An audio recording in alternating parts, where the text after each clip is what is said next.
If you have ever dreamed of make a trip to Quebec and kind of make a tour of Quebec by boat, by train, or by road, you would like to see this exhibition because it's really a kind of trip around some of the most adorned region in Quebec. You start in Montreal and then you leave Montreal, you go into the Laurentians, in 𝘋𝘳𝘦𝘢𝘮𝑴, in Mont-Saint-Hilaire.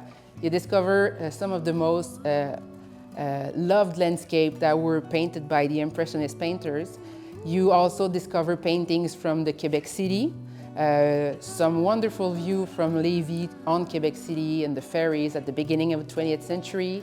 And then you move on to 𝘋𝘳𝘦𝘍𝑒, which was a place where people were gathering not only for artistic matters, but because it was also a place to go for the church in Sainte-Anne-de-Beaupré. So it was a really, really touristic area. And then some of the Impressionist painters started to go up into the region of Charlevoix, which has a really rugged landscape, and it's just wonderful.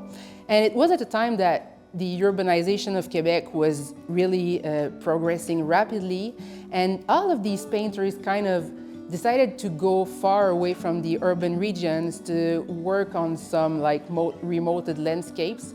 And I think they found something really interesting in that they were fascinated by the fact that they had the impression that all these regions were living 200 years ago, and that this was something that was just about to disappear because of urbanization.